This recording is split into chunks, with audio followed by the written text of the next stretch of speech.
I'm writing to tell you how I really feel. You probably didn't notice, but for the longest time, I've always been there for you.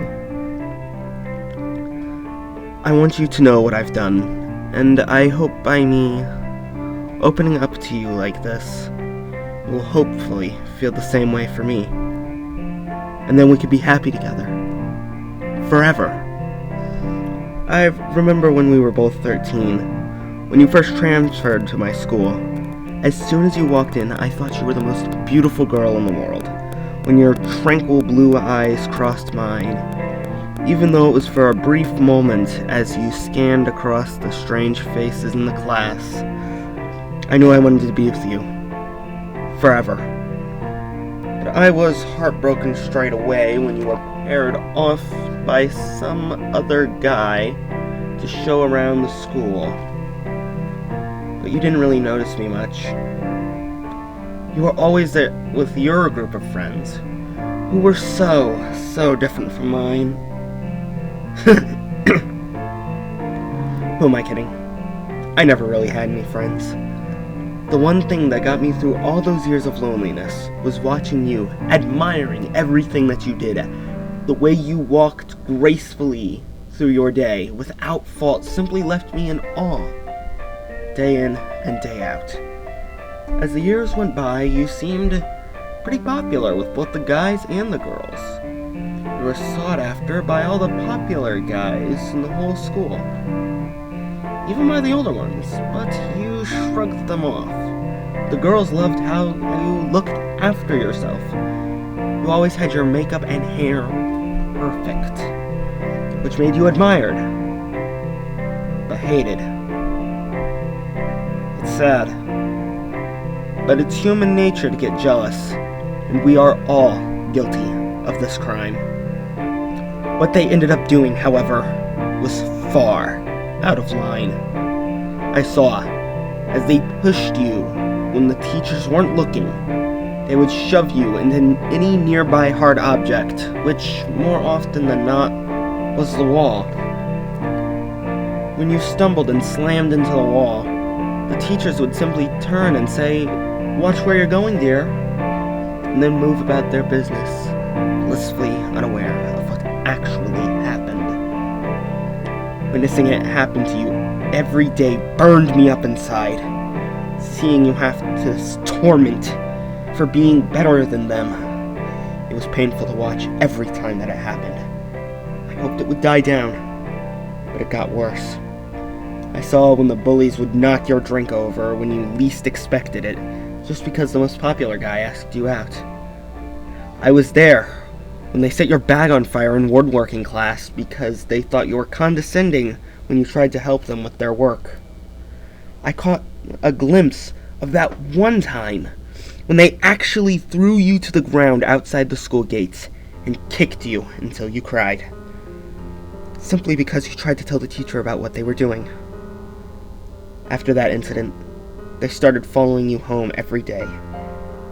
Usually, they wouldn't do anything but yell abuse at you.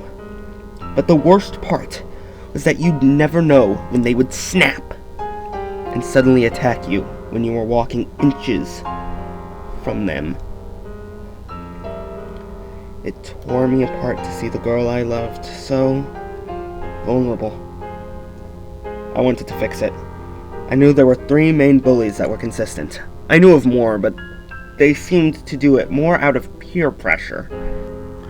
The main culprit was that narcissistic whore, Bethany.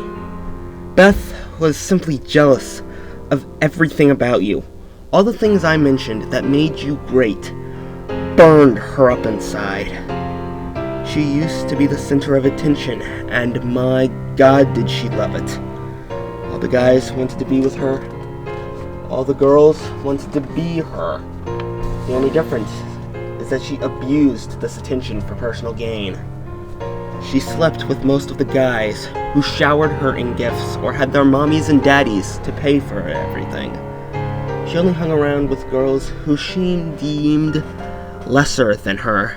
She did this so that they wouldn't be a threat to her God complex. And she would often belittle them to ensure this. But slowly, over the years of being in the school, she eventually lost her reputation. By then, all attention was on you. The second who had a disgruntled grudge against you was that a-hole, Chris. When he asked you to the school's annual dance in front of both his friends and your friends, you simply rejected him like all the others. But what made this instance different is that he ran off crying because he was publicly embarrassed. And in school, that meant a lot. He denied liking you and lost all of his friends and reputation. So he took his frustrations out on who he thought had caused all of it. You. The last person was Julie. She had it bad for you ever since the guy she liked always talked about how amazing you were, whilst not paying any attention to her. Even after she performed some, well, let's say desperate deeds for him. During the last week of school, I knew that they had something special planned for you. So I took it into my own hands to deal with it, because I love you, and I didn't want your last few days at school to be ruined. The first person I convinced not to mess with you anymore was Chris. Now, he was much stronger than me, being into all the school sports, plus the alleged steroids meant I couldn't beat him in a simple one-on-one fight. But in the end, that would be his downfall. I knew where he kept his steroids. It wasn't hard to figure out, since our school's security and reputation was so low. There was no need hiding it. I got his locker combination by simply saying I forgot mine, and the teacher gave me a list of everyone's combinations. Yeah, that's right. They have no sense of security in this school. I cracked open his locker with ease, leaving no trace of ever being opened. I found the next shot he was going to use, and squirted a little bit out, then pulled the plunger back to where it was, leaving a considerably sized air bubble. I figured Chris was no doctor, nor does he have any clue how everything works altogether. He just injects himself and trains in the school gym. I bought a pass for the gym and pretended to train, so I could watch everything unfold. He eventually came into the gym, laughing hysterically with his new friends. Enjoy it while you can. It's not going to last long, was a thought that cropped into my mind. He went to his locker not long after that, and came dressed in his training attire with a determined look on his face. He was ready to start. He was fine for a while, but he eventually slowed down. He had a puzzled look on his face as his body slowly gave up, and eventually, the cardiac arrest set in. He was on the floor. People tried CPR, but there was no defibrillator around. Why would there be? After all, this is a school filled with teenagers. Who would expect a heart attack in this place? I smiled and walked out before the paramedics arrived. It was already too late for him. Working my way up the list, Julie was next. She was always jealous of the way that every guy liked you. I silently slipped through her window without her noticing. I knew her parents were out, so if she made any noise, no one would immediately come to her aid. Pouncing on her while she was sleeping, pinning her down, I tied her hands to the bedpost, following with her legs. I pulled out several jars from my bag, each one almost black. Upon closer inspection, you would see small movements. They were filled with all the creepy crawlies one would find in their typical backyard garden. I took my time filling these up with every insect I could find. I wanted her to understand all the pain that you must have felt all the time that she was out there shouting abuse at you, hurting you, making you feel lower than you really are. I propped her mouth open with one of those plastic rings a dentist would use for a long procedure, and I slowly poured each jar down her throat. Every time, her screaming was muffled a little more by the buzzing and scuttling noises the bugs made as they adjusted to their new home. Tears were streaming down her face as I repeated how all of this was for you. A few jars in, I could feel the bugs in her stomach, which is where I was sitting the whole time. By this time, she had pretty much passed out from the pain. When this happened, I'd wait, pour water on her face, slap her until she responded, and then for punishment, I'd take the ring off of her mouth and pour water down her throat, making her swallow all of the insects and causing them to go in a frenzy of panic. Eventually, during the 5th jar, the pain of all the insects burrowing into her organs, plus all of the internal bleeding, caused her to pass away. But not peacefully, of course. I saved the worst until last. I had something special planned for Bethany. She was by far the worst to you. She had made your life miserable, and this was unacceptable.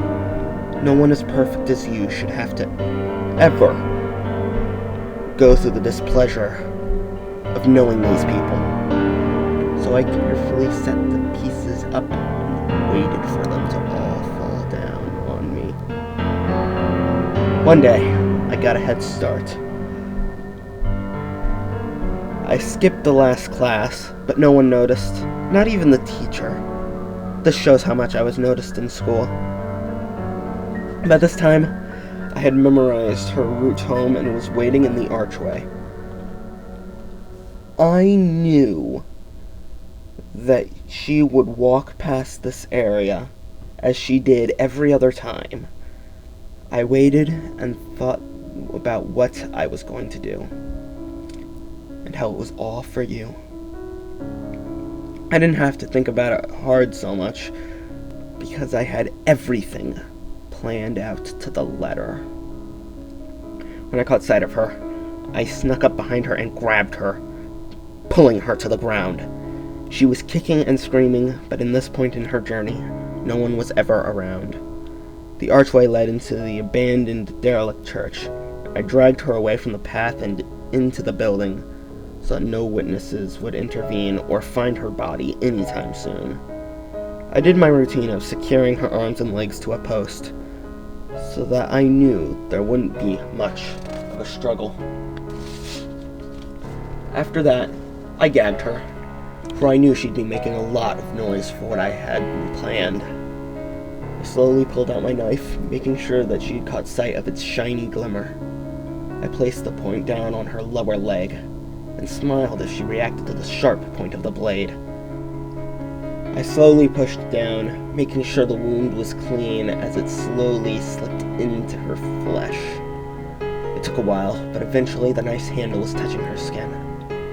I took my time when pulling it out, making sure that the wound did not rupture with that easily recognized crimson liquid.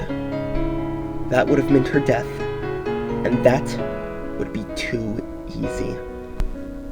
As soon as the tip of the knife exited her body, I immediately wrapped up the wound with a bandage, applying enough pressure to the cut that I would cut bleeding down to a minimum.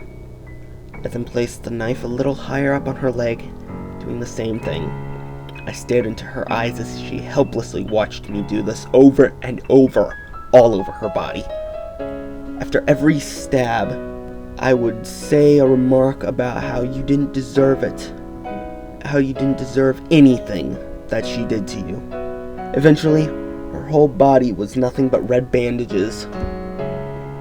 She was barely conscious as I slipped the final blow into her heart. I can imagine you're screaming about now. In fact, I know you'll be. And I know you'll be close enough to hear it. And by you stopping, I know you've gotten this far into my letter, so I'll start making my way in. It's pretty easy to get into your house, after the first few times, anyway. You probably thought this was your parents who left this note in their room in the first place. No? It was me. Don't be afraid about the noise downstairs. It's only me. Put down the phone. I know by now you've got it in your hand, but I've cut the line. Don't bother calling your parents if you haven't done so already. I've already silenced them. You can stop your screaming now. I am already right outside your door. Unlock it now, and soon it'll just be you and me. Together. Forever. Lots of love. Your secret admirer.